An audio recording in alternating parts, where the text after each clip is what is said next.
should be good to go. Welcome to Every Interrogative. The goal of the show is to learn as you go, showing the muddy, funny world of finding facts in modernity. Today's topic is Gonzo Journalism, so let's start there. Gonzo journalism is a style of journalism that is written without claims of objectivity, often including the reporter as part of the story, using a first-person narrative. The word gonzo is believed to have been first used in 1970 to describe an article about the Kentucky Derby by Hunter S. Thompson, who popularized the style. Okay, well, who's Hunter S. Thompson? Now I gotta add this. Who is Hunter S. Thompson? Hunter Stockton Thompson was an American journalist and author regarded as one of the principal pioneers of new journalism. Well, what is new journalism? Whoopsie doodles. What is new journalism? New journalism is a style of news writing and journalism developed in the 1960s and 1970s that uses literary techniques unconventional at the time. It is characterized by a subjective perspective, a literary style reminiscent of a long-form nonfiction, using extensive imagery. Reporters interpolate. What does interpolate mean? Interpolate. Definition. Insert something of a different nature onto something else. Insert words in a book or other text, especially in order to give the false impression as to its date. Okay. Interpolation is altering text such that it changes the what does it change about it? The nature.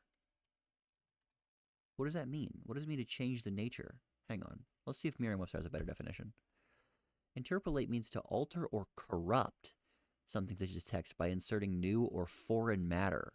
To insert words into a text or a conversation. Okay. Interpolation is a method of estimating in fields of numerical analysis.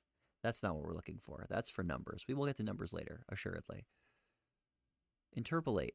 Please shut up. You're very bright. To add something in the middle of a text, piece, or music. That's different from other definitions I've gotten. Who actually has the right definition of interpolate? Interpolate, according to dictionary.com, says to introduce something additional or extraneous between two other things. Interject, interpose, intercalate. What does intercalate mean? How is it pronounced? Intercalate. I nailed it. Intercalate. That was a great definition. Intercalate. Bingo. Used with object. Intercalated, intercalating. To insert.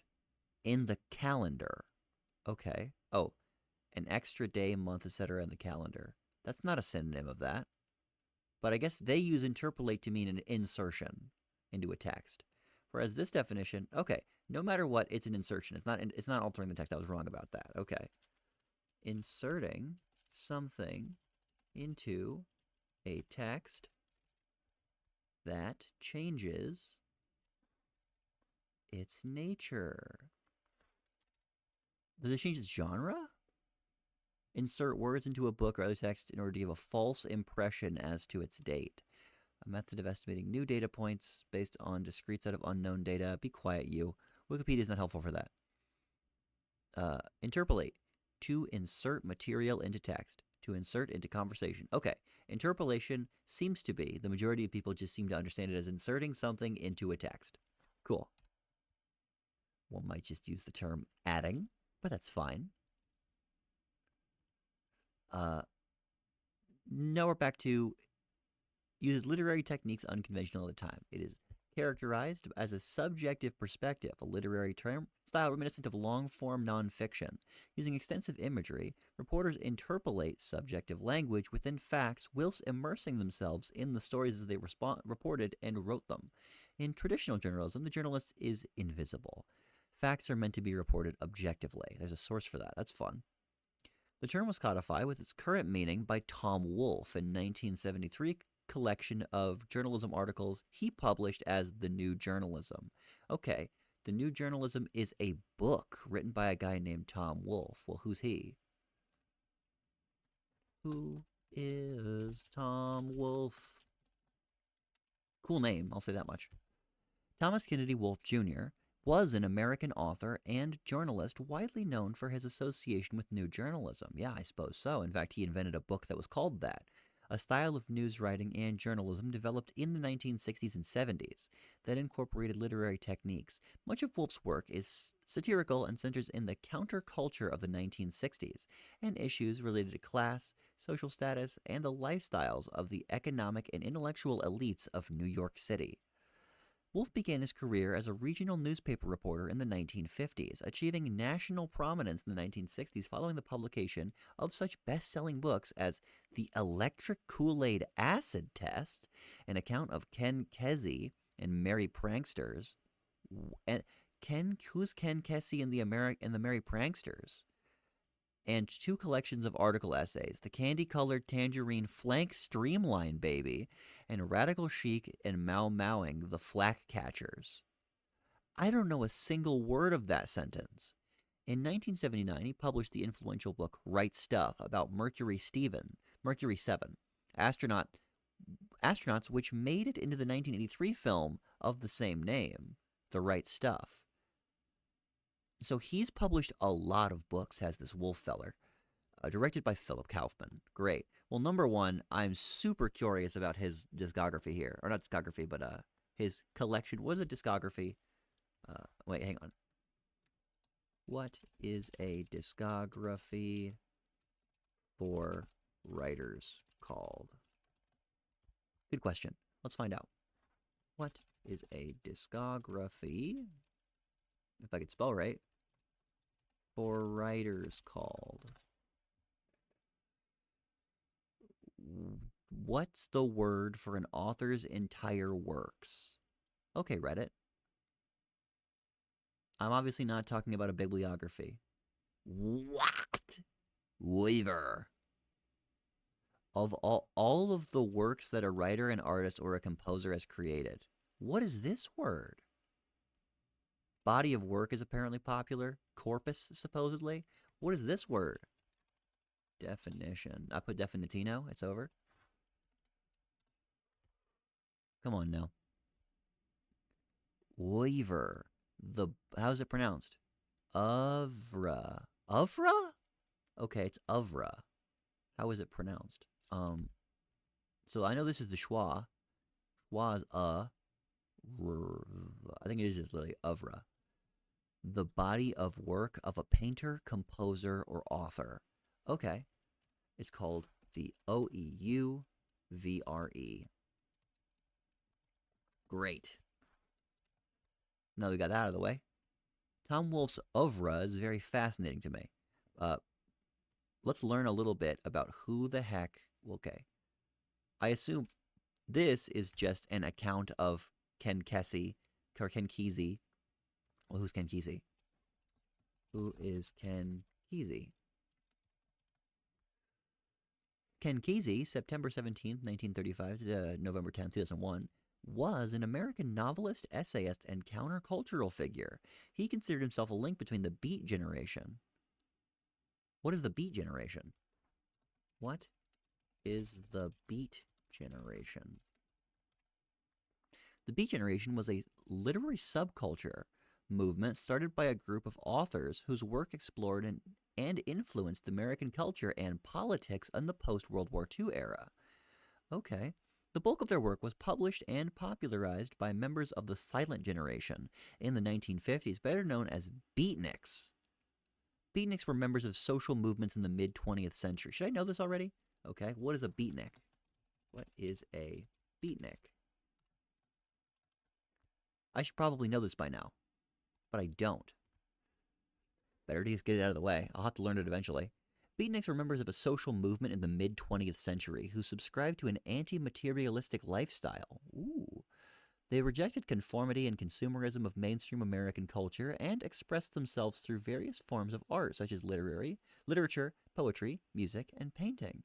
They also experimented with spiritual drugs, sexuality, and travel. The term beatnik was coined by San Francisco Chronicle columnist Herb Caen in 1958 as a derogatory term label for the followers of the Beat Generation, a group of influential writers and artists who emerged during the era. We'll get there. Hang on.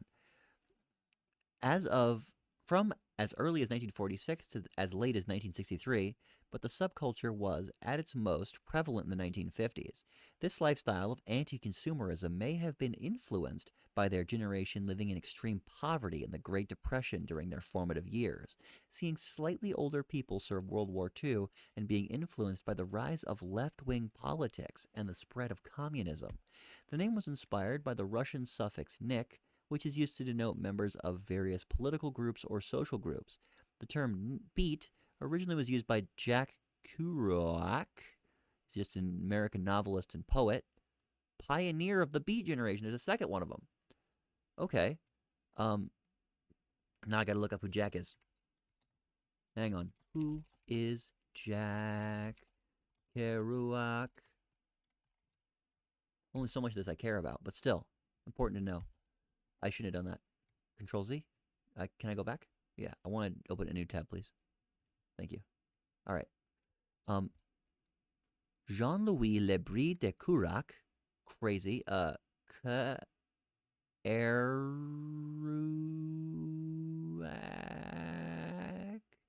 Kerouac. Okay, it's Kerouac. Got it. Jean-Louis Le Bris de Kerouac, October 21st, 1969, known as Jacques Kerouac, was an American novelist and poet who, alongside William S. Burroughs, Allen Ginsberg, was a member of the Beat Generation. Why didn't they reference Tom Wolfe? Hang on. Was Tom Wolfe a pioneer of the Beat Generation? Tom Wolfe's whole syllabus. The pioneer of new journalism. No, he's not a pioneer of the Beat Generation. He's a pioneer of new journalism. Okay. Got it. Kerouac was raised in a French-speaking family with Lowell, Massachusetts. He learned English at the age of 6 and spoke with a marked accent into his late teens. During World War II, he served the United States Merchant Marines. What are those? What? The United States Merchant Marine. What is the United States Merchant Marine? No, I keep doing that. I got to get better at that. Open link in new tab, please. I'll get back to you. The United States Merchant Marine is an organization composed of United States civilian mariners. Mariner is just a seaman. Okay, I don't need to look up that one. And U.S. civilian and federally owned merchant vessels.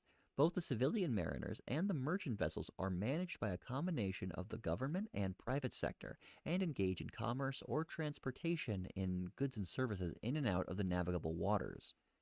The navigable waters? Is that a thing? Are the navigable waters a thing? I don't know. Let's find out. Navigability. I don't need a definition of navigability. I'm going to look up what are the navigable waters.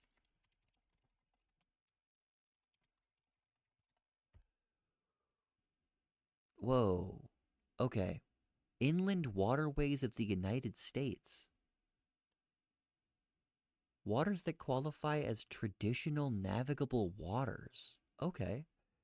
Under Section 1A of the agency's regulations, the Environmental Protection Agency and the United States Army Corps of Engineers, Corps, the agencies are continuing to provide this guidance titled Waters That Qualify as Traditional Navigable Waters under Section 1A of the agency's regulations for determining whether a water is jurisdictional under paragraph A1 of the agency's regulations defining water of the United States as traditionally navigable water for purposes of the Clean Water Act. Okay.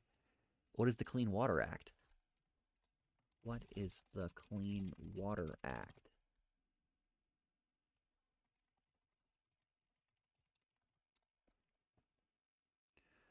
The Federal Water Pollution Act of 1948, okay, the Clean Water Act equals the Federal Water Pollution Act of 1948, huh? Okay. The EPA's got it. Okay, cool. The Federal Water Pollution Control Act of 1948 was the first major U.S. law to address water pollution. Growing public awareness and concern for controlling water pollution led to sweeping amendments in 1972, as amended in 1972. As amended in 1972, the law became commonly known as the Clean Water Act. Okay. The 1972 amendments established the basic structure for regulating pollutant discharges into the waters of the United States. The EPA, the authority to, which is the Environmental Protection Agency, the authority to implement pollution control programs such as setting wastewater standards for industry, maintained existing requirements to set water quality standards for all contaminants in water surface waters, made it unlawful for any person to discharge any pollutant from a point source into navigable waters. Navigable waters, we see it again, unless a permit was obtained under its provisions. Okay, so navigable waters. Well, we'll get that in a second. Hang on. Recognized the need for planning to address the critical problems posed by a non-point source pollution. Subsequent amendments modified some of the earlier Clean Water Act provisions. Revisions in 1981 streamlined the municipal constructions, grants process, improving the capabilities of treatment plants built under the program. Changes in 1987 phased out the construction grants program, replacing it with the State Water Pollution Control Revolving Fund. Phased out the construction grants program, which we didn't even know existed. So there's apparently a construction grants program in the Clean Water Act, known as the Clean Water State Revolving Fund. This new fund strategy addressed water quality needs by building on EPA state partnerships.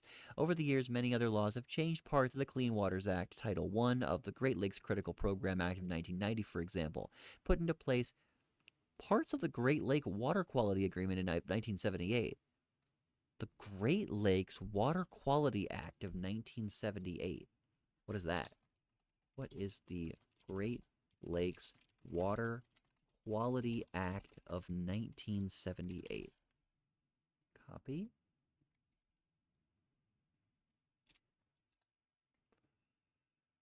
Free Water Testing Kit. Great Lakes Water Quality Agreement. Okay. The Great Lakes Quality Agreement, Water Quality Agreement, provides a framework for identifying binational priorities and implementing actions that improve water quality. The Environmental Protection Agency coordinates the United States activities under the agreement.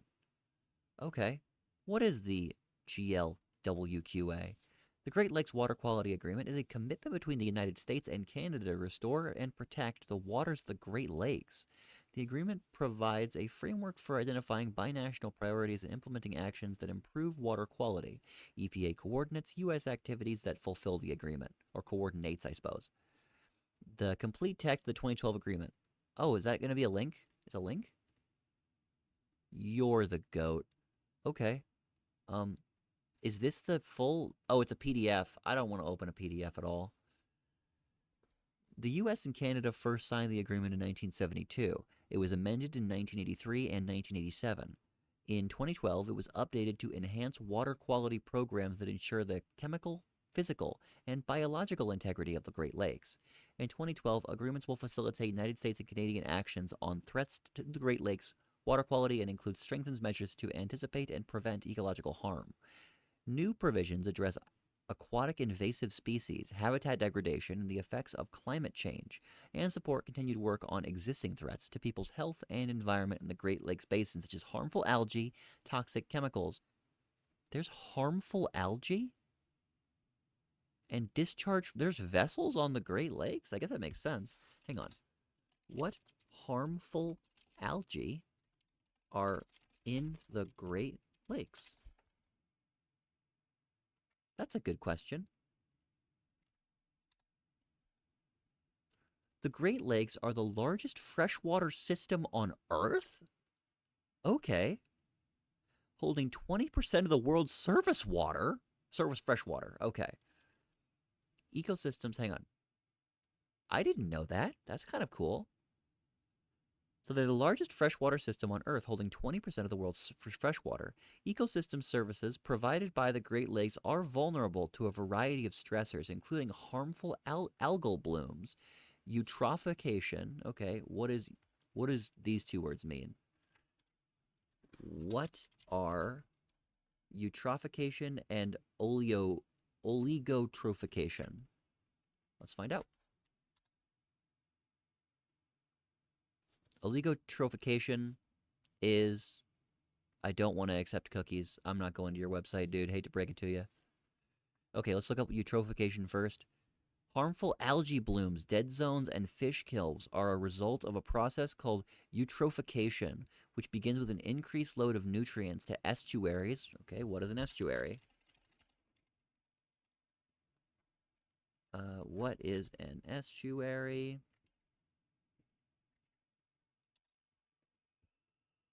Estuary. Let me make sure all this stuff is visible. It is. Okay. An estuary is a partially enclosed coastal body of brackish. Now I gotta look at what brackish means, dude. What does brackish mean? What does brackish mean?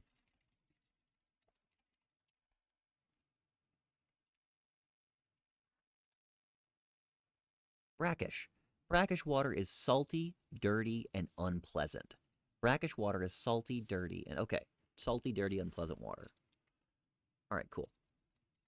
Brackish water is salty, dirty, unpleasant. Got it. Boop. All right. With one or more rivers or streams flowing into it, and with free connection to the open sea, estuaries form a transition zone between river environments and maritime environments, and are an example of an ecotone. Okay, what is an ecotone?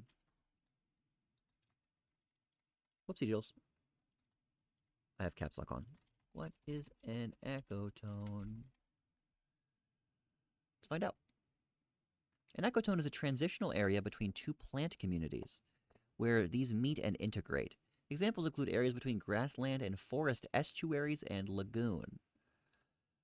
Estuaries and lagoon, freshwater and seawater. An ecotone may be narrow or wide, and it may be a local, the zone between a field and the forest, or regional, the transition between a forest and a grassland ecosystem. And grassland ecosystems. An ecotone may, is it pronounced ecotone? How is ecotone pronounced? How is ecotone pronounced? Ecotone is ecotone. Really? Ecotone? Are you sure? Let me hear it pronounced. I gotta turn my headphones back on in order to hear it pronounced. It's ecotone? I will pronounce it that way if that's how it's actually pronounced. I'm just surprised. Pronunciation. Who knows? Ecotone. Ecotone. Ecotone. Okay. But this is Eka. This is Eka. I'm confused. Hang on. Let's go to this one. Wiktionary's got it. If nobody got me. Ecotone. Okay, it is ecotone. Eco, like ecosystem. I guess that makes sense. All right, ecotone. Won't happen again. I was calling it necotone. An ecotone may appear on the ground as a gradual blending of two communities across a broad sea. It may manifest itself as a sharp boundary line. The word ecotone was coined and its etymology given in 1904, The Development of Structure and Vegetation, Lincoln, Nebraska, Botanical Seminar by Frederick E. Clements. It is formed as a combination of ecology plus tone, from the Greek tonos, or tension. In other words, a place where ecologies are in tension. Okay, an ecotone. Ecotone is a place where ecosystems are in tension. That looks like two different ecosystems separated by a body of water. If I'm not mistaken, it's just a body of water where they meet and integrate. A transitional area between two plant communities where they meet and integrate. Okay, never mind. It doesn't have to be just water. Two ecosystems, two separate. That looks like two separate ecosystems that that looks like where, or I can say that is where two separate ecosystems meet and integrate. I kind of like their wording there. Meet and integrate. Fair enough. Now I can go back to brackish water, which I already got. So I can go to estuary. Estuary is a partially enclosed coastal body of brackish water with one or two more rivers or streams flowing through it, with a free connection in an open sea. Estuaries form a transition zone between river environments and maritime environments. Oh, I already did this. Estuaries are subject to both marine influence, such as tides and waves, and the influx of saline water, and to fluvial. What does fluvial mean? What does fluvial mean? What does fluvial mean? Fluvial, relating to or living in a stream or river. Okay. So that's pretty easy, actually. It's just, and is it just anything to do with rivers? Actually, I should probably look into that. Anything to do with rivers, like life in a river, relating to or living in a stream or river. Yeah, okay, that makes sense. Relating to a river, or an adjective for something that lives in a river. So an otter is a fluvial creature, I guess. That's kind of cute. I like that. Now, fluvial, saline water and effluvial influences such as flows of fresh water and sediment. The mixing of seawater and fresh water provides high levels of nutrients both in the water column and the sediment, making estuaries among the most productive natural habitats in the world. Most existing estuaries formed during the Holocene epoch. What is the Holocene epoch?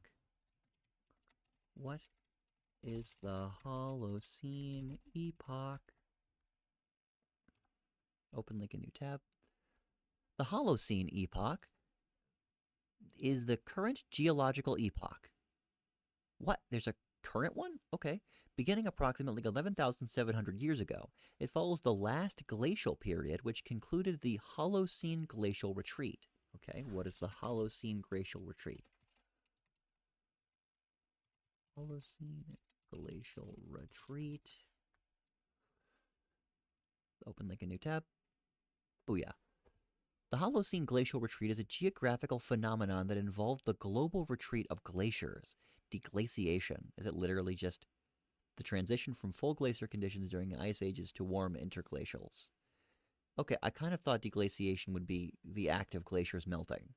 Okay, what is deglaciation?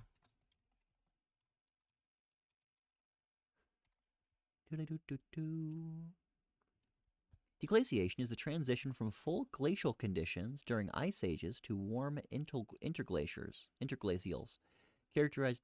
Wait, interglaciers is not going to be defined? This is difficult to say.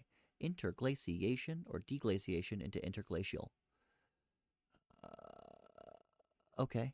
Deglaciation is the transition from full glacial conditions during ice ages to warm interglacials. What is an interglacial?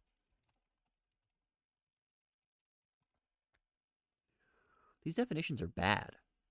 An interglacial period, or alternatively interglaciation, is a geological interval of warmer global average temperature lasting thousands of years that separates consecutive glacial periods within an ice age. The current Holocene interglacial began at the end of the Pleistocene about 11,700 years ago.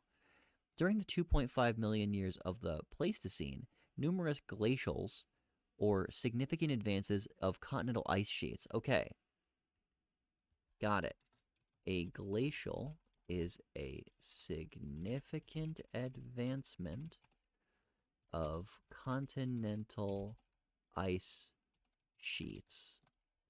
So an interglacial is specifically an interval between two glacials, and deglaciation would be the transition from, it's just the transition to a glacial, or the transition to an interglacial from a glacial. Got it. Deglaciation is the transition between a glacial into an interglacial. Simple enough, I got that. Now, characterized by global warming and sea level rise due to change in continental ice volume. Thus, it refers to a retreat of a glacier, an ice sheet, or frozen surface. Okay, a glacier is literally just, that's important to differentiate. A glacier is defined as an ice sheet or frozen surface layer. And the resulting exposure of the Earth's surface, the decline of the cryosphere. What is the cryosphere? What? Okay. What is the cryosphere? The cryosphere is an umbrella term for those portions of Earth's surface where water is in solid form. That's a thing? This includes sea ice, ice on lakes. Oh, yeah, that's a thing. It's an umbrella term for all water? Are we serious? I thought it was talking about the atmosphere. I'm dumb. This includes sea ice, ice on lakes and rivers, snow glaciers, ice caps, ice sheets, and frozen ground, which includes permafrost. There's an overlap with the hydrosphere. Okay, and I assume the hydrosphere. Pretty sure. Let's make sure. The hydrosphere, water, sphere is the combined mass of water found on, under, or above the surface of the planet, minor planet, or natural satellite. Although Earth's hydrosphere has been around for around 4 billion years, it continues to change in shape. This is caused by seafloor spreading. Okay. So number one, I can put out the hydrosphere is the combined water on a planet, especially Earth. What is seafloor spreading? Good question, Richie. Seafloor spreading is right here. I can actually just click this link because I already know what that is. Seafloor spreading, or seafloor spread, is the process that occurs at mid-ocean ridges, where new oceanic dust is formed through volcanic activity and then gradually moves away from the ridge. Earlier theories by Alfred Wegener. I think I've heard of Wegener. Is this a different guy? Is Wegener and Alfred Wegener different people? Hang on. I put a WHT, I didn't put what. Are Alfred Wegener and Wegener different people? There isn't even such a thing as Wegener and Alfred Wegener. Wegener versus Wegener. Granulosis with... Nah, I'm not dealing with that. Alfred Wegener. Okay, it's Wegener. Who's Wegener then? Hans Wegener. Okay, so it's Hans versus Alfred Wegener. I should probably know that. Hans Wegener versus Alfred Wegener. Yeah, they're different people. They don't even have to share the first name. Okay. He is... Wait, who is Hans Wegener? Who is Hans Wegener?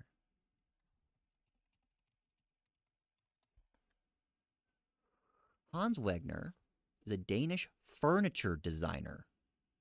His work, along with concerted efforts from several of his manufacturers, contributed to the international popularity of mid-century Danish design. His style is often described as organic functionality, a modernist school with emphasis on functionality. I feel like I've heard people talk about Wegener in relation to music.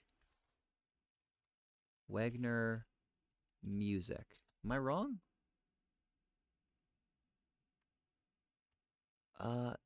The Wegener Corporation. That's not who I'm talking about. Is he not like a... Okay, I suppose there's a Wegener music stand. I must be thinking of someone else. Am I thinking of someone else? Let's really fight for this. Is he a classical music composer Wagner.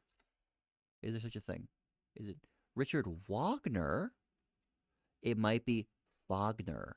Oh, I'm a fool. I was thinking of Richard Wagner. Okay.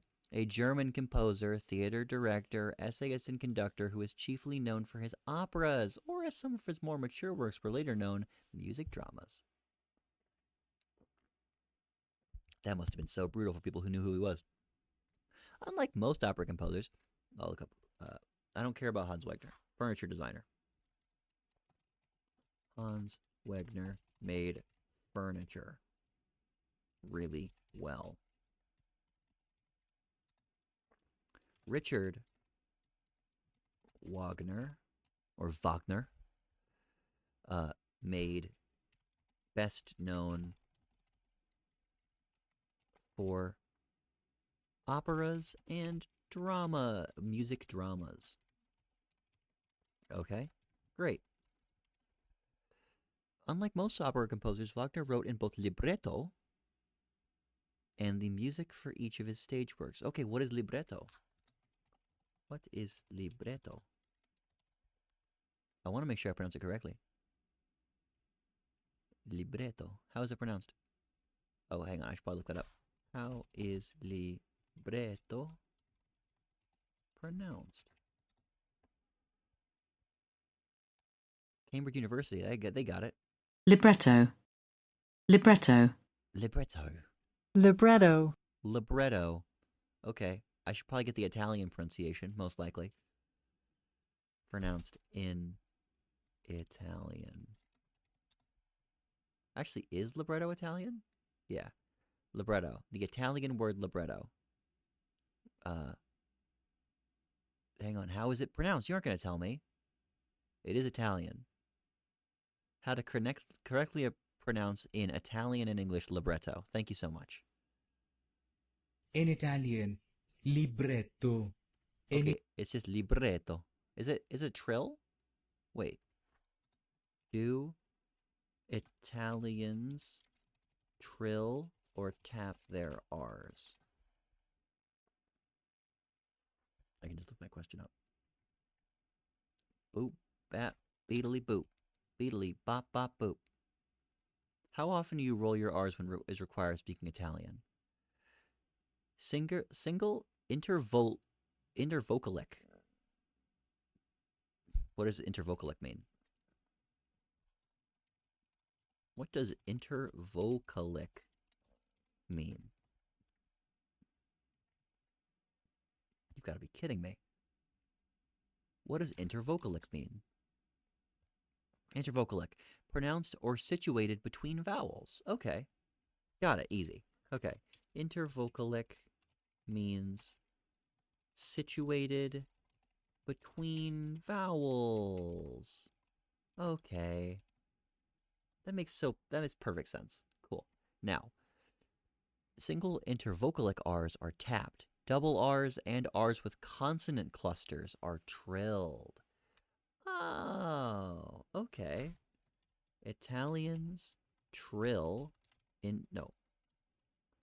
R's with consonant clusters and if they are doubled, which is still just next to a consonant. Intervocalic R's are tapped. Cool. If you have trouble rolling your R's within words, part of the problem might be your tongue position when you are pronouncing adjacent phonemes. Italian consonants are normally pronounced closer to the teeth. The D, for example, like dental, unlike English, and L is pronounced with your tongue pressed very close, directly against your teeth. That's difficult to remember. Okay, but I got it now. So that would mean that libretto would be pronounced with a trill, for sure. Yeah. Now, what is libretto? is a text used in or intended for an extended musical work, such as an opera, opera. Okay, what is an operetta? I thought I knew what an opera was, but it's probably better to check. What is an opera? I should never take anything for granted. I'm an idiot. Opera is a form of Western theater in which music is a fundamental component, such as dramatic roles are taken by singers, such as work. What? Such as work, the literal translation of the Italian word opera. Wait, really? Translator. Sure. Does. Wait, no, I don't need to ask a question, I need to write it. Italian opera into English. Doesn't look like it is. Wait, swap it around. Work. Lavoro. Go away. This is just in Italian. Translations. Opera. Oh, it literally does mean work. Okay. Opera okay. Opera literally means work in Italian.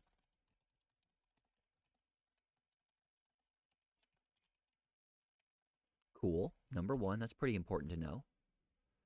Now, it's typically a collaboration between a composer and a librettist. Great. Not that I know what that means. I did not click on librettist. I clicked on libretto. Sorry, libretto. And incorporates a number of the performing arts, such as acting, scenery, costumes, and sometimes dance or ballet. The performance is typically given in an opera house, accompanied by an orchestra or smaller musical ensemble, which since in the early 19th century, so 1800s thereabouts, has been led by a conductor. Although musical theater is closely related to opera, the two of them are considered to be distinct from one another. Okay. Distinct from musical theater with an R-E instead of an E-R. Actually, why is that? Why is there... What is the difference between theatre versus theater?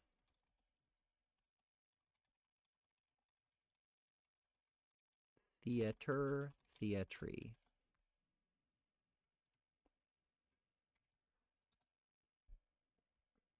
Cinema or movie theater? Brits and Americans just don't spell differently. Don't just spell differently. Some of the vernacular is different as well.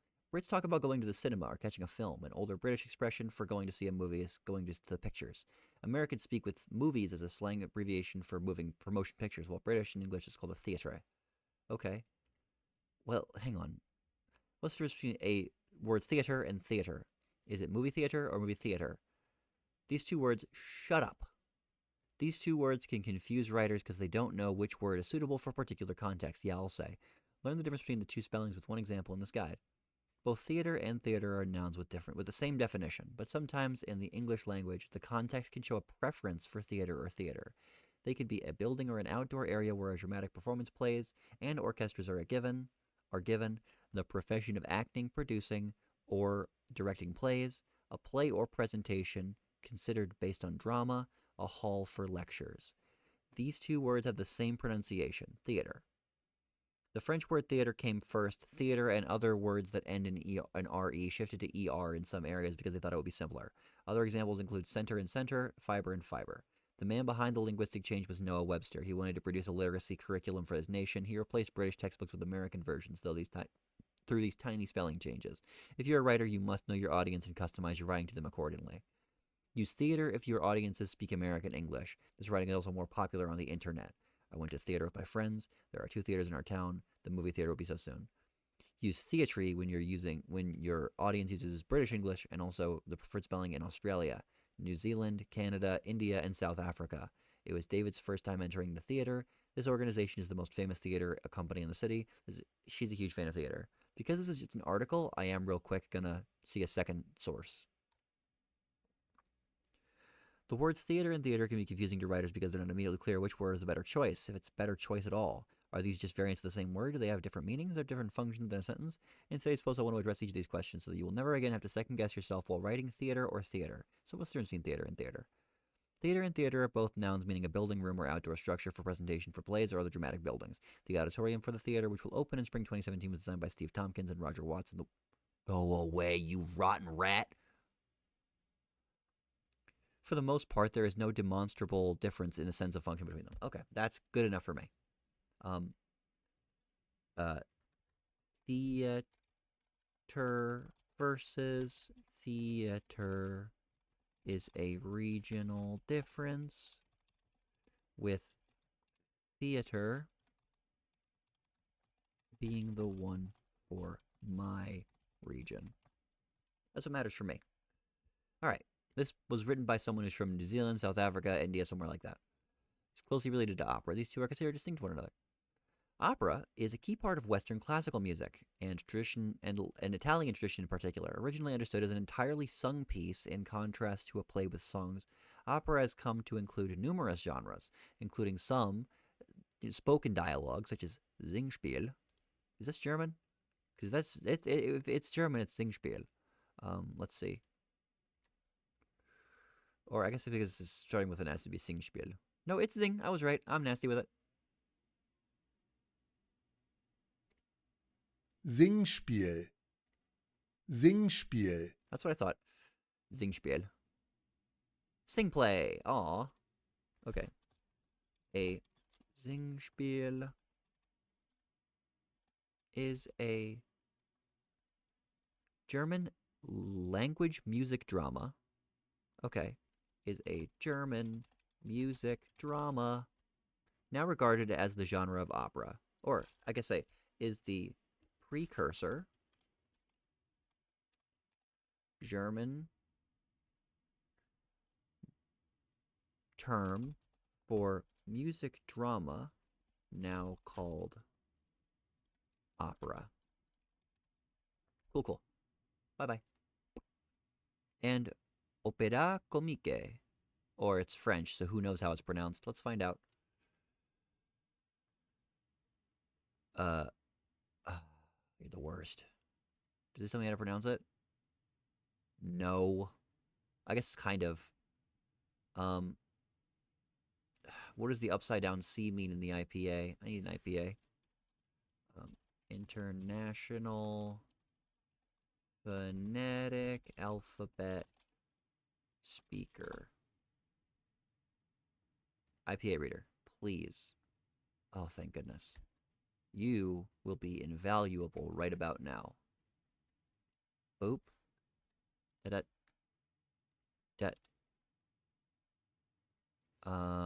French.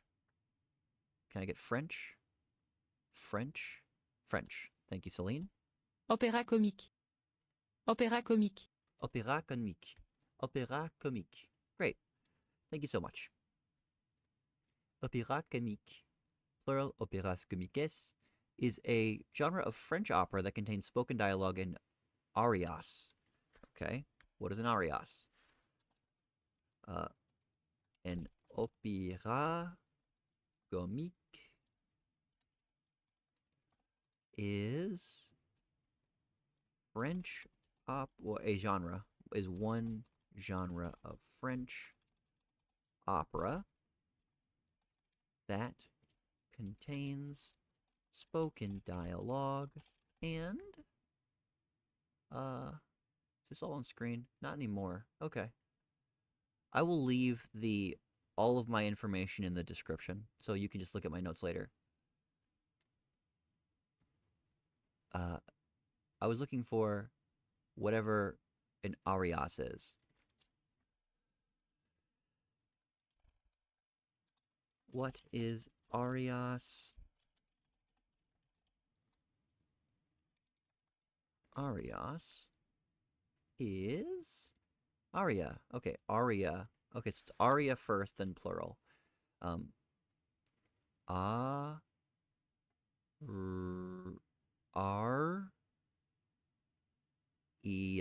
Okay, aria. Yeah, that's what I thought.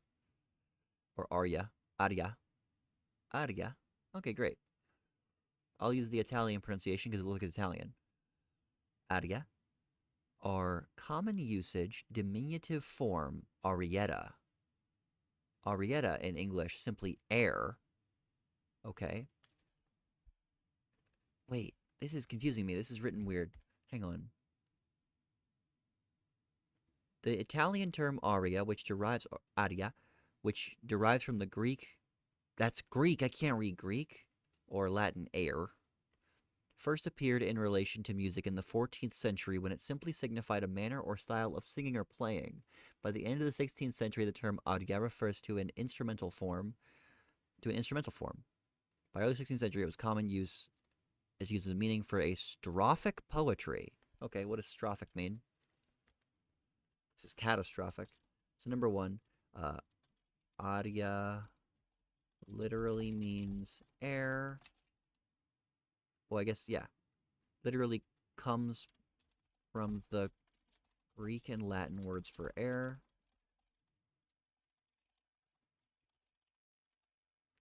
We move on. We gotta find out what a strophe is. Strophe? Is it strophe? Yeah, it looks like strophe. Okay.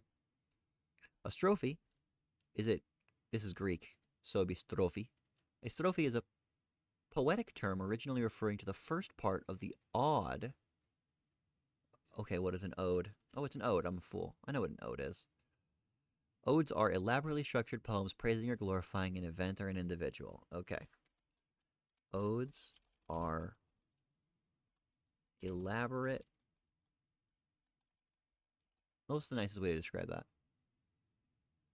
Structured poems. Are they always poems? Are odes always poems?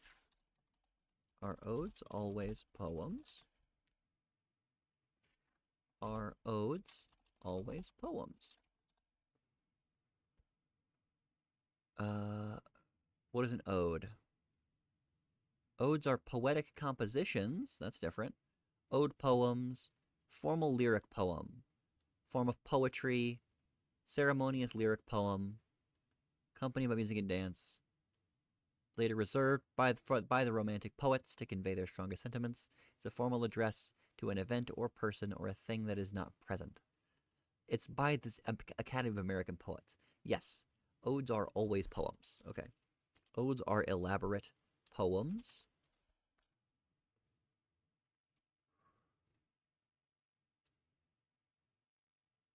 Type of poetry with its origins in ancient Greece, elaborately constructed poems praising or glorifying an event or individual. Glazing an event or individual. Cool. Easy as pie. That's all I needed from that. That's what a strophe is, a poetic term originally referring to the first part of an ode. Okay. So a strode, or strophe, I forgot it's not pronounced strode, it's strophe.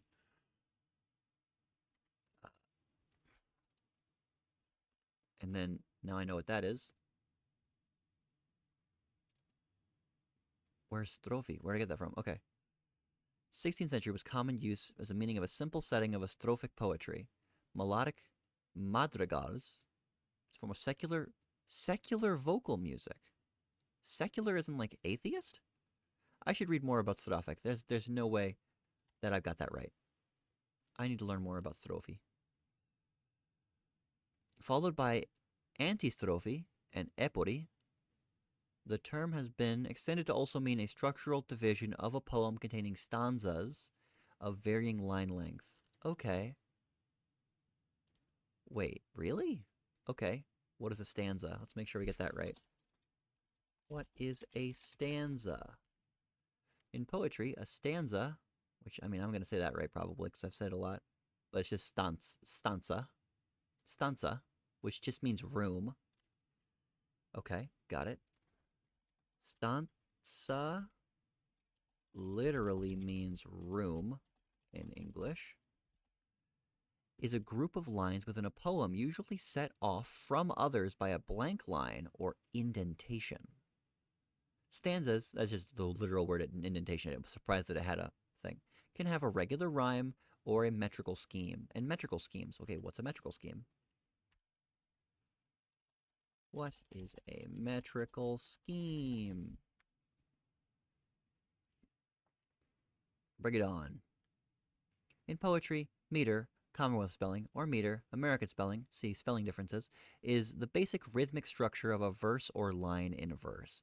Many traditional verse forms describe a specific verse meter, or a certain set of meters alternating in a particular order. The study in the actual use of meters and forms of versification are both known as prosody. Within linguistics, prosody is more used in a general sense that includes not only poetic meter, but also rhythmic aspects of prose, whether formal or informal, that vary from language to language and sometimes between poetic traditions. An assortment of features can be identified when classifying poetry and its meter. Okay, so meter is literally just the formatting of the lines. So metrical scheme is the term for the way the sort of poems who use particular meter are. Wait, metrical scheme is the term for the way that those sort of poems who use metrical meter get. How do I mess this up? Metrical scheme is the term for the way the sort of poems who get particular meter are formatted. That works fine. I understand what it means. But they are not required to have either. There are many different forms of stanzas. Some stanzas forms are simple, such as 4-line quatrains, a complete poem consisting of 4 lines. Okay. Important to note, a quatrain is a poem formed of 4 complete lines. Got it? Other forms are more complex, such as Spenserian stanza. What is that?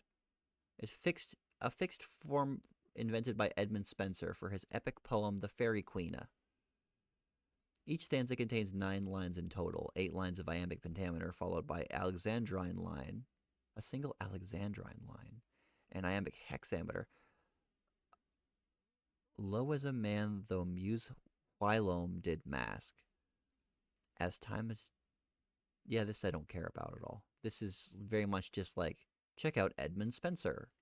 Not my thing. We'll deal with that later. Fixed verse poems, such as sestinas. Sestina is a fixed verse form consisting of 6 stanzas and 6 lines each, normally followed by a 3-line envoi. What is an envoi? Or envoi? What is an envoi?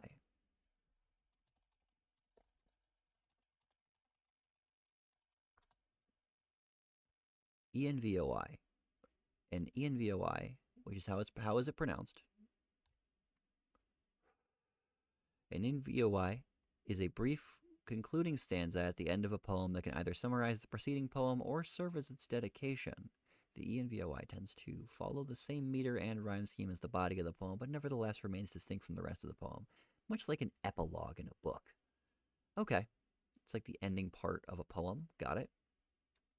How is it pronounced?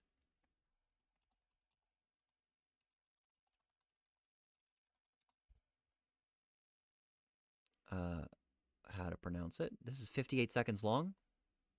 Meaning of envoy. Is it just envoy? That sounds like an AI-generated voice. I don't care about that. Can I get a real person to do it? Grammarly's proactive, automatic writing Thank you, suggestions Grammarly. are Very great, cool. but sometimes you just want to tell Grammarly how to help. Welcome to this pronunciation video. Today we... You're a robot. Nice try. Can I get a non-robot, please? Envoy. That's a robot again. Stop giving me robots.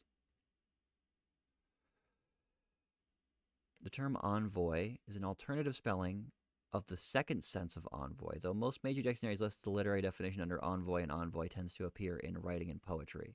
The word has been extended to use in relation to other art forms. How is it pronounced? How is it pronounced? L'envoi?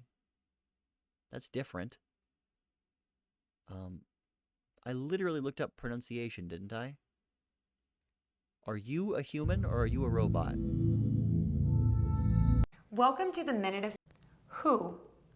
Wait, who? I don't care about who. Whose? Get out of here. Envoy. Do you have the IPA? You have a pronunciation. Come on now, be reasonable. Envoi. Envoi. Envoy? Envoi. Okay, it's either envoy or envoy. That sounded like a human man. I'll go with envoy because that seems like a much more reasonable thing for it to be. All right. So an envoy is the final, or I guess, yeah, the last line and sometimes summary of some poems following the same metrical scheme. Cool. Now, stanza literally means room in English and is usually set off by other lines and indentations. They are not required. Oh, we're done with that. The stanza has also been known for such terms as batch, fit, or stave. Okay. The term stanza has a similar meaning to strophe, though strophe sometimes refers to an irregular set of lines as opposed to a regular set of rhymed stanzas. Got it. Even the term stanza is taken from Italian. Strofa is more common. In music groups, the lines are typically referred to as verses. Okay. Stanza in poetry is analogous with a paragraph in prose. Okay. Stanza literally means room in English and is a synonym for verse or prose, sometimes called a batch, fit, or stave, and is defined as a line within a poem specifically. Okay. Boom. A strophe is obviously borderline a synonym for stanza, of varying line length. Strophic poetry can be contrasted with poems composed of line-by-line non-stanzaically, that's a fun way to say it, such as Greek epic poems or blank or English blank verse, which are forms of stichic applies, where the term stichic applies, which just means made up of lines approximate meter in length. Okay, so stichic and strophic, that's what I was looking for, really. Where's strophe? I do not have strophe anymore. I should have had it. All right. Ba ba ba ba. I'll just write it out then. Strophe are literally, are non no wait. Strophe are lines of a ode. No. It used to refer to an ode, but now it just means a synonym for stanza, essentially. Contrasted with poems composed by a line by non-stanzaically. I'm trying to make sure I understand it correctly. Let's make sure. Is a concept in versification in which properly means a turn from one foot to another. That's kind of fun. That's poetic structure. We're just looking for what strophe mean. So strophe is just pretty much a synonym, if I'm not mistaken, for stanza, just used in other circles. All right, cool. I'll just keep that undrawn. I see why now I didn't write it. Get me out of here. All right, aria. Typically used for opera, vocal arias, sing and strophic poetry, melodic madrigals, and complex polyphony. So, aria literally come from the word air and are. In the context of stage works and concert works, arias evolve from simple melodies into structured forms, such as works. The sung, melodic, and structured aria differed from speech-like parlando, the latter tending to carry the storyline. The former used to convey emotional content and serve as an opportunity for singers to display their vocal talent. Is an aria just a song? By the end of the 17th operatic century, came to be written in one of two forms. Binary form arias were written in two sections, A, B. Arias in ternary form, A, B, A, were known as da capo arias, literally from the head, and opening section repeated, highly decorated manner. The capo aria in B would typically be a different key. Right. Is an aria just a song? In music, aria is a self-contained piece for one voice, with or without. Oh, okay. It's not quite a song. Okay. It is a use of one voice with or without instrumental accompaniment. That makes sense. I'll be honest, I got beefed up by that first paragraph and I kind of dodged it. It was a helpful paragraph. Now, boop. Opéra comique.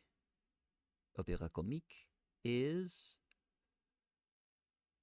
It emerged in popular opéras comiques de vaudeville in the fair theaters of Saint Germain and Saint Laurent, and to a lesser extent the comique italien, which combined existing popular tunes with spoken tunes associated in the Paris theater at the same time.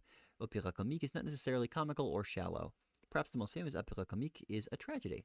Okay, so opéra comique is just French opera that sometimes doesn't contain musical accompaniment, I think. That contains spoken, dialogue, and arias. Cool. Singspiel, I already have the definition of. I think I might have even gotten rid of that by now. Opera literally means work in Italian, distinct from musical theater. Literally translates, it's a collaboration between a composer and a libriste. Libretto is the... Wait, where is libretto? I could have sworn I had the definition of libretto already. Why don't I remember it? I'm sure I'll remember it if I look back at it. Maybe I haven't gotten it. Have I really not gotten to libretto? I looked up how to pronounce libretto, that's for sure. Okay. Well, let's do that then. Do I not know? The Italian word libretto or booklet, I must not have seen this, I don't remember booklet, is a text used in or intended to an extended musical work. The term libretto is also sometimes used to refer to a major, it's libretto, you're right, liturgical work such as Mass, Requiem, and Sacred Cantata. Okay, so a libretto is a little book. Got it. Let's put it right here, right above Singspiel. No, one higher than Singspiel. Libretto is a small booklet that is intended for an extended musical work. Musical work. Cool. Easy enough. Boop. And incorporates a number of performing arts such as acting, scenery, costume, sometimes dance or ballet. The performance is typically given in an opera house with an orchestral musical ensemble. This is where I got tripped up. I continued on assuming I'd already done librettist. Opera originated in Italy at the end of the 16th century. I don't care where it originated. I was just looking to be what 100% it is. It's literally just a form of Western theater in which music is a fundamental component. That's all it is. That's a very simple definition. Distinct from musical theater, but is a form of theater in which music is a component. Is that how I said it? Music is a component, fundamental component. Okay, I'll put fundamental. I don't know if that changes the definition that much. Don't think it does. Still, it's important to know. Boop. There's libretto. Hello, libretto. I guess I got tripped up by talking about opera. What got you now? Richard Wagner, my friend, your friend and mine. Best known for his operas and musical dramas. Unlike most operas, he wrote his own libretto and the music for each one of his stage works, initially establishing his reputation as a composer. Okay. With works from the romantic vein of Carla Maria von Weber and Giacomo Meyerbeer, Wagner revolutionized opera through his concept of the Gesamtkunstwerk, total work of art, whereby he sought to synthesize the poetic, visual, musical, and dramatic arts, with music subsidiary to drama. The drama was to be presented as a continuous sung narrative without conventional operatic structures. Okay, got it. So Richard Wagner, best known for his operas and music dramas, invented the concept of Gesamtkunstwerk, and wrote his own libretto. Also, I found where I put libretto in the original thing, so I can just put that there. Oh, nailed it. And then, boop, seafloor spreading. How did I get to Wagner from this? Oh yeah, Wagner, I got confused. Wegener, who is a... Wait, I thought Alfred Wegener was the... Oh, he's... Oh, I got him confused with Hans Wegener. Yeah, that's why I got tripped up. All right, Alfred Wegener is a different guy. And Alexander de Toit is of continental drift. Postulated the continents in motion plowed through fixed and immovable seafloor. The idea of the seafloor itself moves and also carries the continents with it itself as it spreads was proposed by Harold Hammond Hess.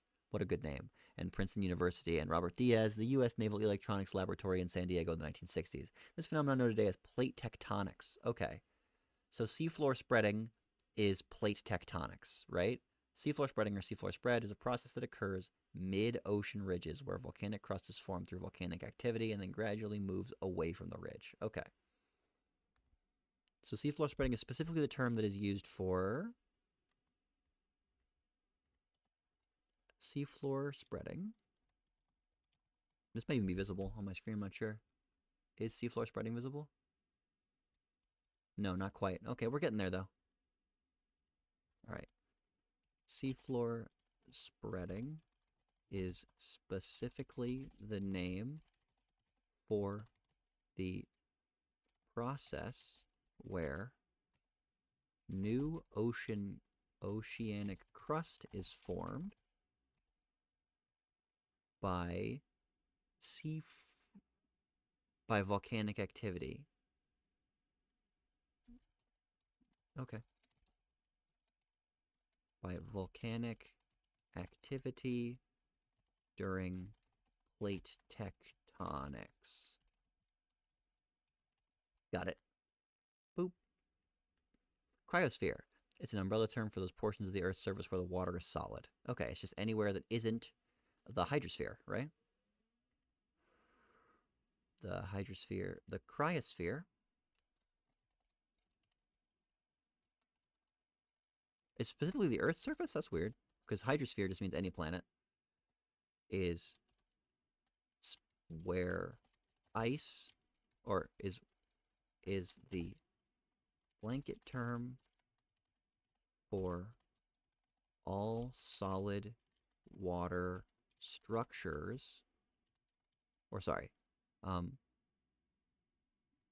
it's not all the structures, it's specifically the portions of the surface of the Earth. Is the blanket term for all places on Earth which are composed of or are composed of solid water. Cool. Boop. Deglaciation. We actually got deglaciation pretty well down, so we can just move on. It's the, well, if it's so easy to just explain it, forehead. Deglaciation is the term for the transition period between a glacial, which is the term for a really cold period in human history, caused by the Holocene, and a interglacial. And interglacials are the places in history where we are not in an ice age. Easy. Holocene glacial retreat. It's a geographic phenomenon that involved the global retreat of glaciers that previously had advanced during the last glacial maximum. Ice sheet retreat initiated about 1900 years ago and accelerated after 1500 years ago. The Holocene started abruptly warmed up 11,000 years ago, resulting in rapid melting of the remaining ice sheets of the North American Europe. Okay, this is one event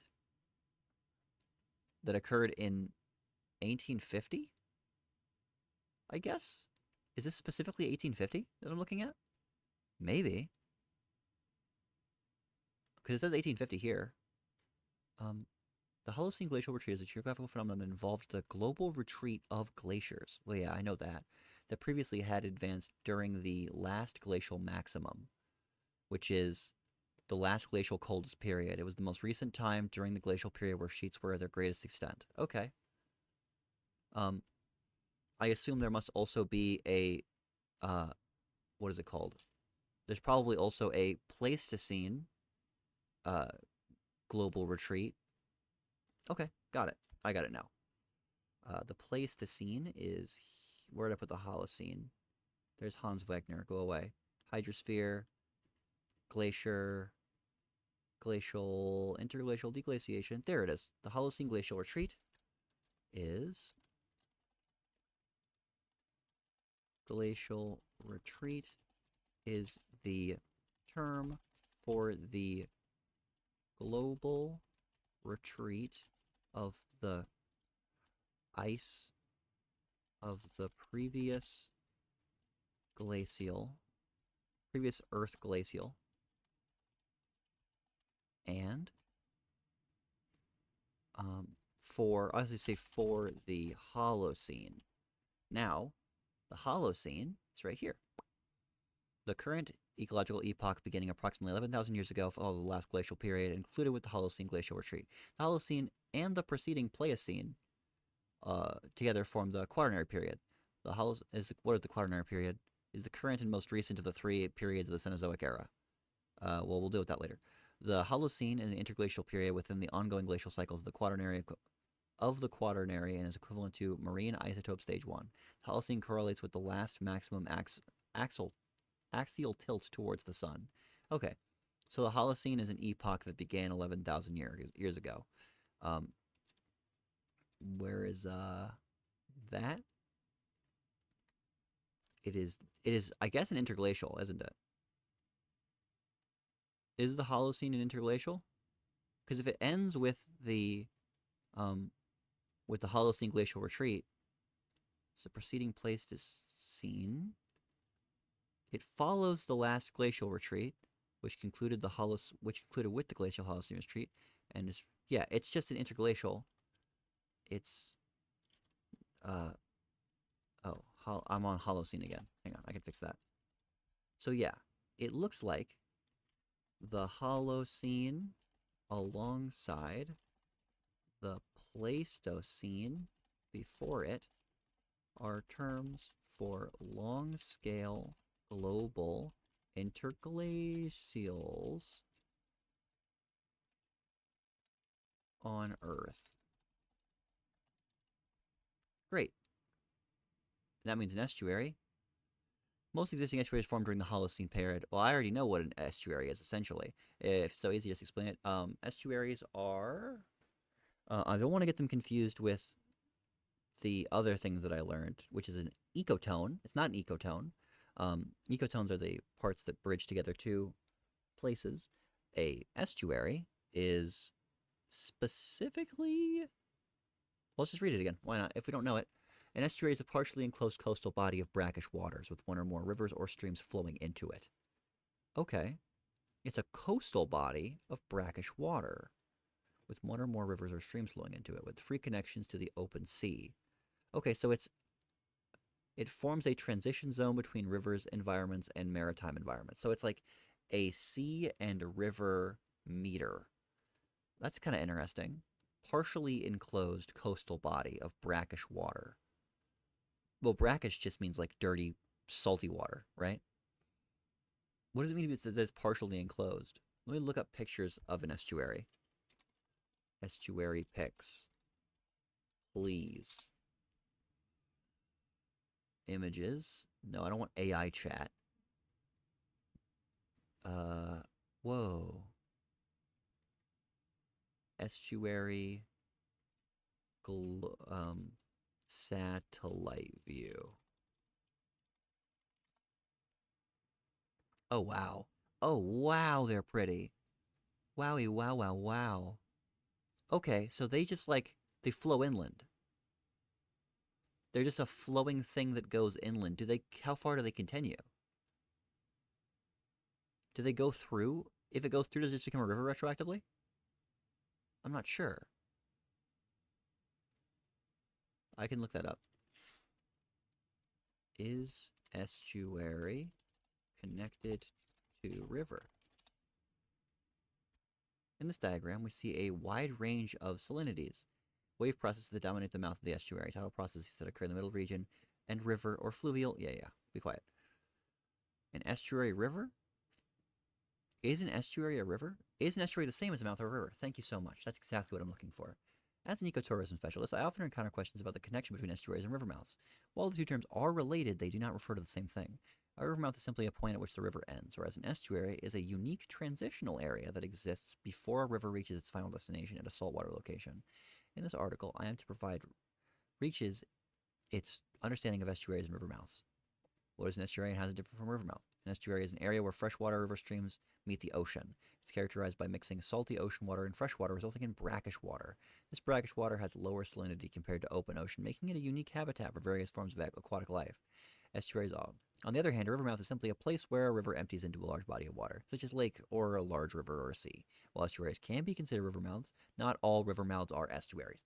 Got it. Okay. Yes, I'm understanding it now. Well, I'm getting it. My brain is getting bigger. Where did I put? That's the Pleistocene. This is an ecotone. Where did I put my boy? Estuary. Boom. Estuary. Is that visible on screen? It is. Good. We're up way higher. Okay. So an estuary is a specific form of river mouth where fresh water meets with oceanic salt water to form, making brackish water with unique life. Okay, cool. Or, sorry, with unique properties in regards to life. Yeah, got it. And then I gotta find out what eutrophication and oligotrophication are. Easier said than done, because I don't even know what the heck that means, but we're getting there. All right. Now, bunk. Estuary, we're good, buddy. Eutrophication. Harmful algae blooms increase the load of nutrients to estuaries and coastal waters. Eutrophication is a big word that describes a big problem in the nation's estuaries. Harmful algal blooms, dead zones, and fish are the result of the process called eutrophication, which occurs when environments become enriched with nutrients, increasing the amount of plants and algae growth to estuaries and coastal waters. What? Okay. 65% of the estuaries and coastal waters in the contiguous U.S. have been studied by researchers that are moderately to severe degraded by excessive nutrient inputs. Excessive nutrients lead to algal blooms and low oxygen waters that can kill fish and seagrass and reduce essential fish habitats. Many of these estuaries also support bivalve mollusk populations, oysters, clams, and scallops, which naturally reduce nutrients through the filter feeding activities. So eutrophication is the overproduction of nutrients? Oh, sorry. It becomes enriched with nutrients, increasing the amount of plant and algae. Excessive nutrients lead to algal blooms and low oxygen waters. Okay. So specifically the problem is algal blooms and low oxygen water. Got it. Oh, I put te instead of the. That's on me. Wait, is that even spelled glacial? What's wrong with the spelling? Why is it telling me to correct it to G-L-A-C-C-I-A-L? I guess they don't say glacials plural. Don't care. Bite meat, big guy. So eutrophication specifically. Eutrophication is the term for a large, or it's the process of a body of water becoming too nutrient dense, which makes an overproduction of algae and lowers the oxygen content of the water. Got it. Now, what is oligotrophication? Olgeotrophication. Olgeotrophication. It's an organism that can... An orgiotroph. Olgeotrophication. This is a PDF, isn't it? Why did I not click on this one? Oh, it's because they want me to get cookies. Yeah, bite me, dude. Olgeotroph is an organism that can live in an environment that offers very low levels of nutrients. They may be contrasted with a copiotroph, which prefer nutritionally rich environments. Olgeotrophs are characterized by slow growth rates of metabolism and are generally low population density. Olgeotroph environments are those that offer little to sustain life. Okay. So, olgeotrophication, which it's saying isn't even a frickin' word. But you said it was a word, didn't you? Yeah. Olgeotrophication.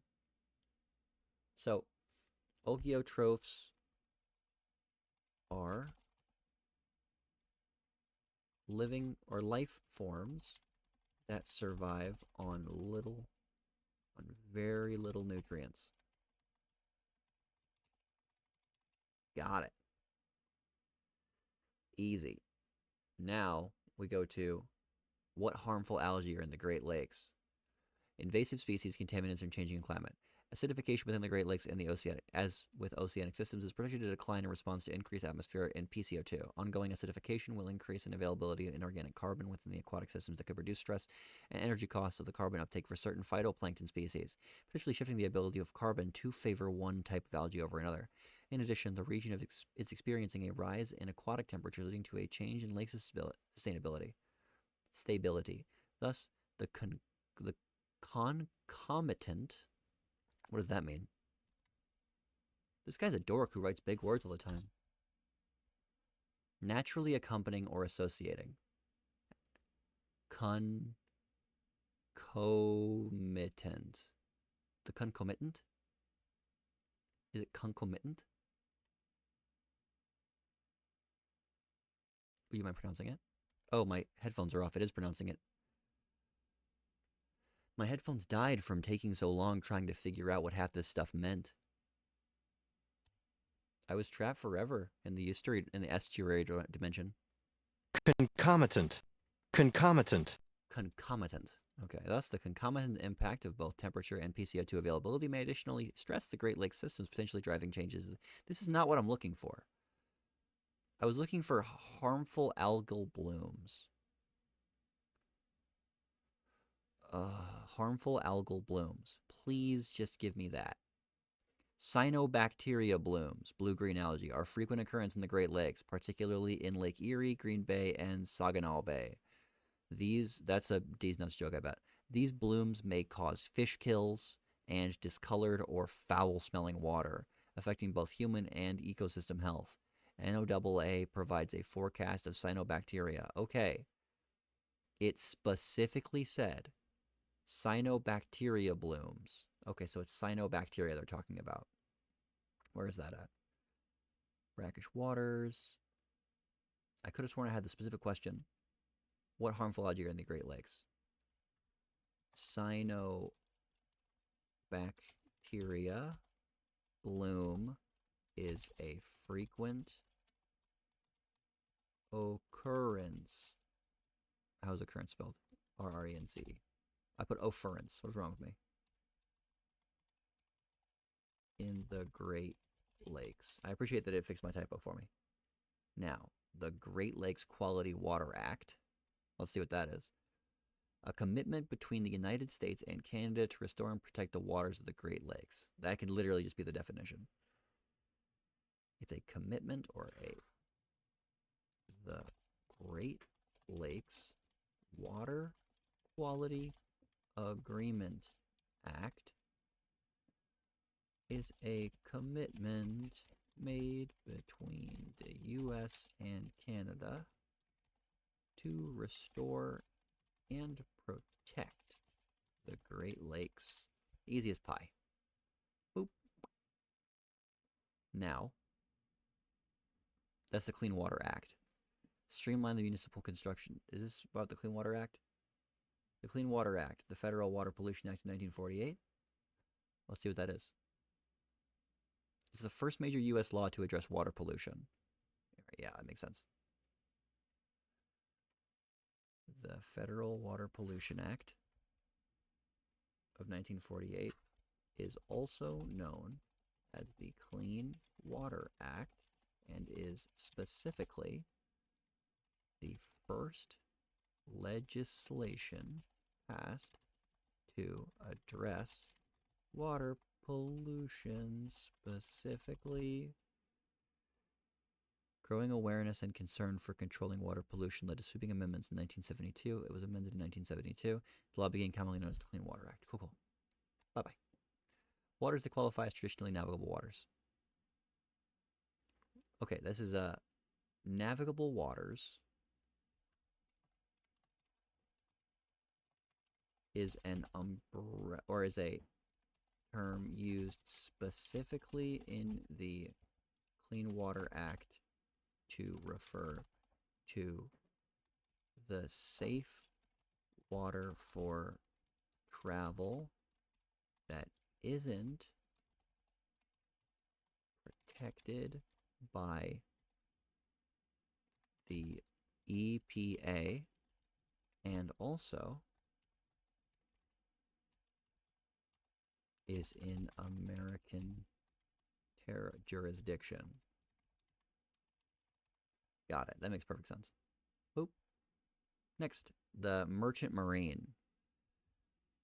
It's an organization composed of the United States civilian mariners and U.S. civilians in federally owned merchant vessels. Both civilian mariners and the merchant vessels are managed by a combination of the government and private sectors. Okay, so the United States Merchant Marine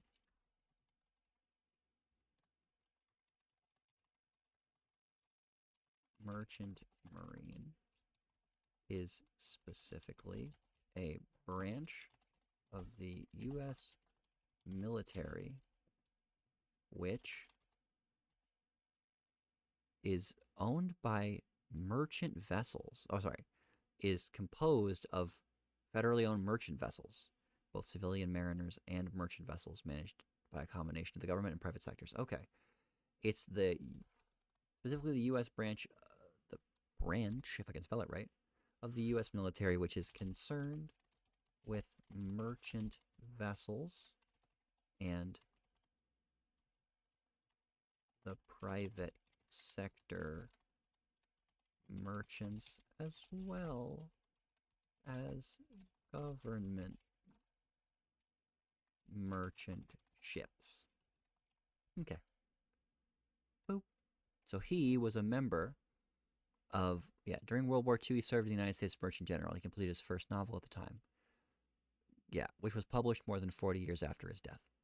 So this is American novelist and poet who, alongside William S. Burroughs and Allen Ginsberg, was a pioneer of the Beat generation. Okay. Jack Kerouac. I don't have that. Hang on, let me get this E. Sorry, big guy. I don't have your diacritic mark. I'm not French. Kerouac was a novelist who, alongside William S.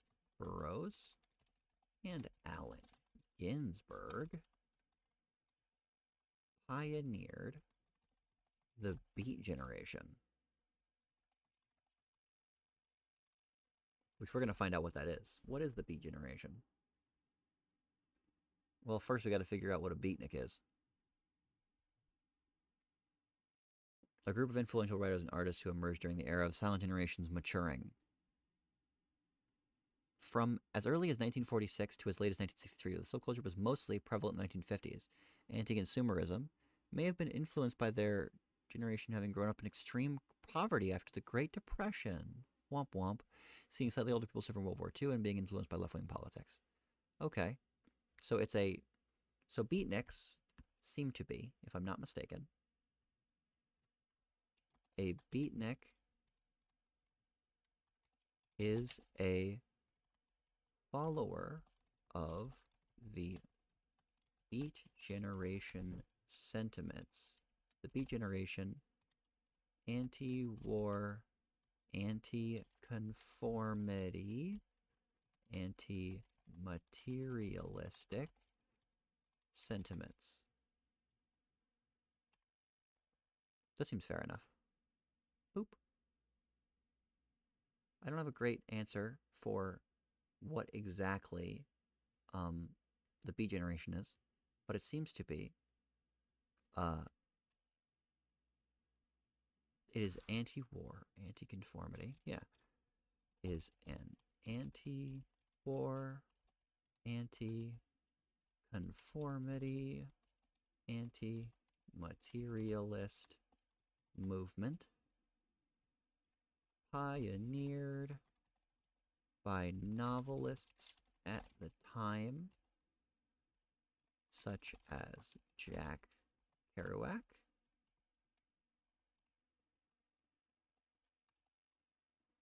then William S. Burroughs, and Allen Ginsberg. Great.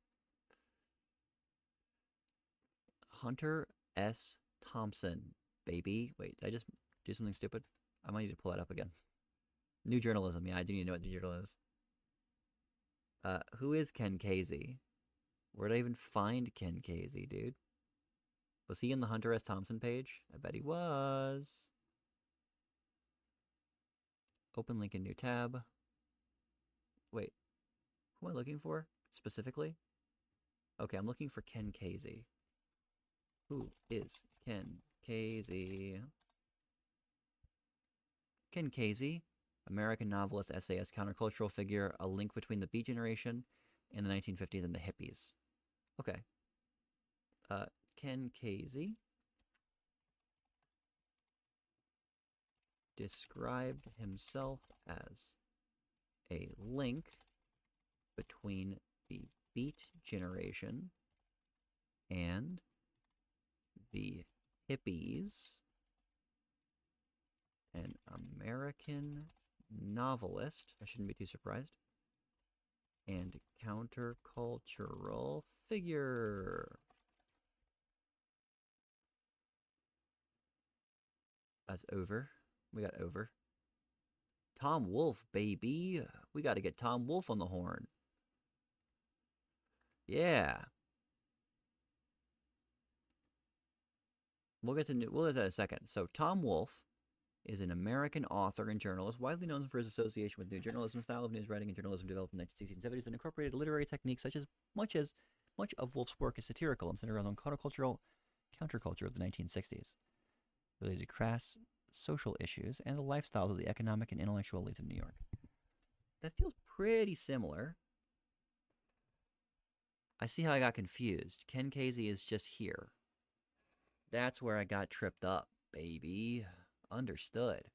So Tom Wolfe's whole bit is that he is associated with new journalism. So I'll put Tom Wolfe associated with new journalism and was a satirical and countercultural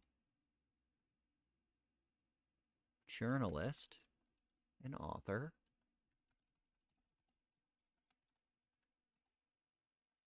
from the 1970s. Well, from the 1960s and 70s.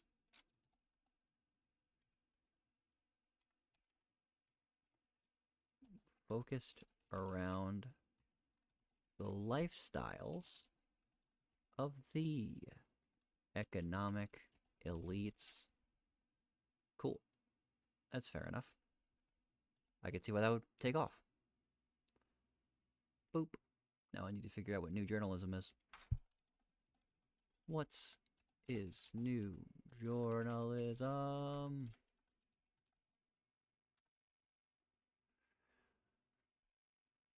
New journalism is a style of news writing and journalism developed in the 1960s and 1970s as a literary technique, unconventional at the time, characterized by a subjective perspective, a literary style reminiscent of long-form nonfiction.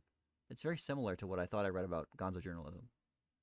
All right, cool. New journalism is specifically, well, I won't say specifically, an unconventional literary technique. Ooh, that's clever.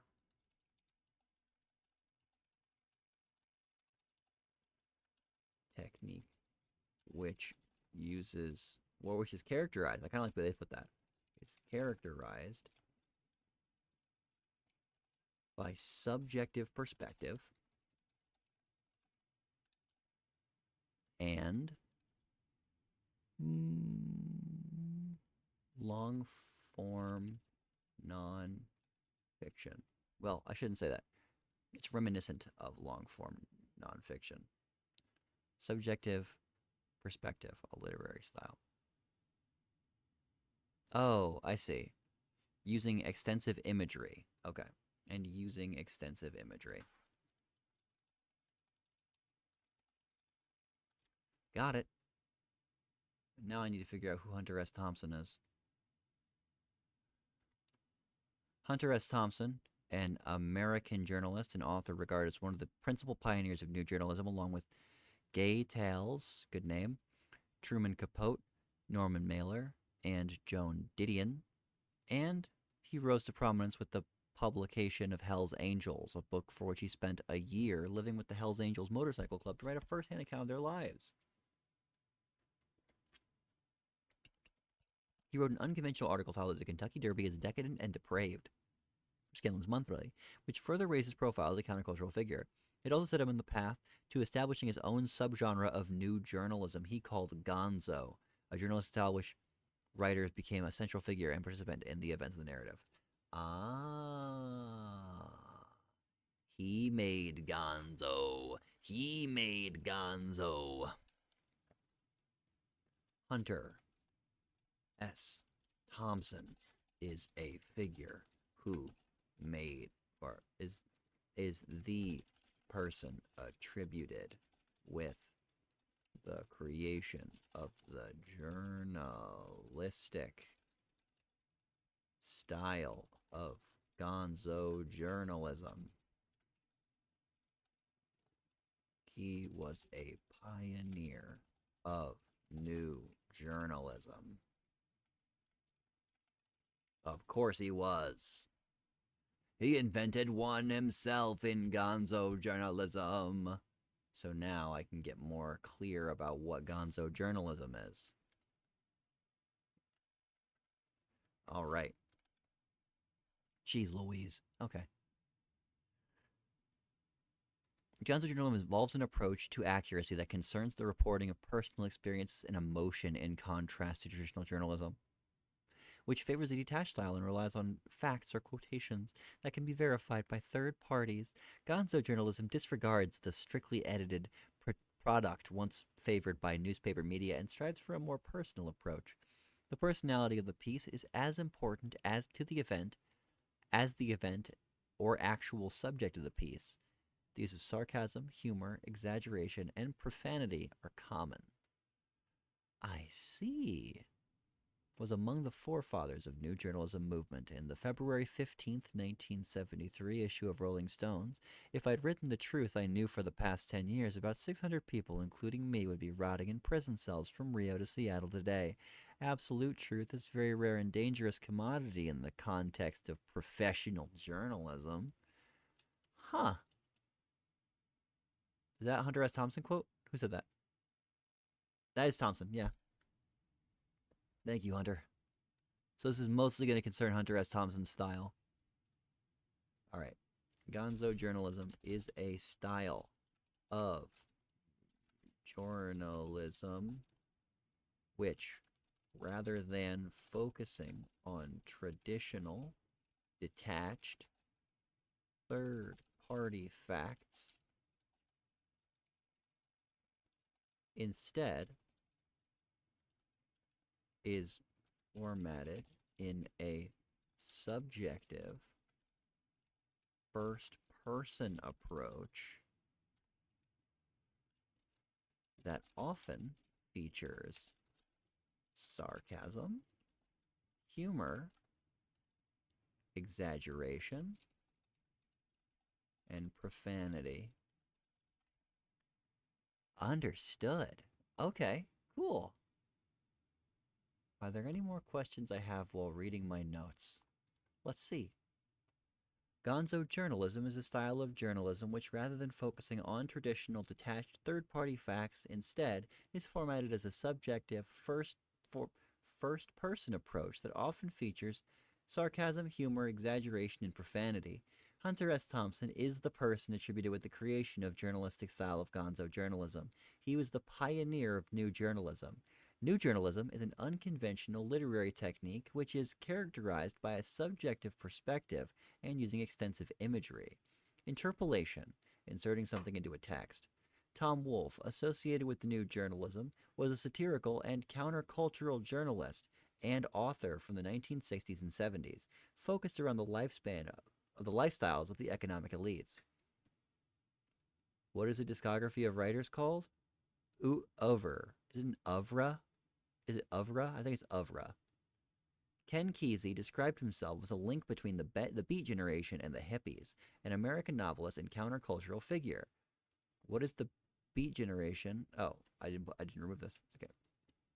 The Beat Generation is an anti-war, anti-conformity, anti-materialist movement pioneered by novelists at the time, such as Jack Kerouac, William S. Burroughs, and Allen Ginsberg. A beatnik is a follower of the Beat Generation, anti-war, anti-conformity, anti-materialistic sentiments. Jack Kerouac is a novelist who, alongside William S. Burroughs and Allen Ginsberg, pioneered the Beat Generation. The United States Merchant Marine is specifically a branch of the U.S. military which is concerned with the merchant vessels and the private sector merchants as well as government merchant ships. Navigable, I misspelled it. I think I spelled that right. Yeah, navigable waters is a term used specifically for the Clean Water Act to refer to the safe water for travel that isn't protected by the Environmental Protection Agency and also is in American jurisdiction. The Federal Waters Pollution Act of 1948 is also known as the Clean Waters Act and is specifically the first legislation passed to address water pollution specifically. The Great Lakes Water Quality Agreement Act The Great Lakes Water Quality Agreement, I don't think it's an act, is a commitment made between the U.S. and Canada to restore and protect the Great Lakes. Cyanobacteria bloom is a frequent occurrence in the Great Lakes. Eutrophication is a process of the body of water becoming too nutrient dense, which makes overproduction of algae and lowers the oxygen contents of water. Oligotrophs, or oligotrophs, are life forms that survive on very little nutrients. An estuary is a specific form of river mouth where fresh water meets an oceanic salt water, making brackish, not bracking, brackish, water with a unique property in regards to life.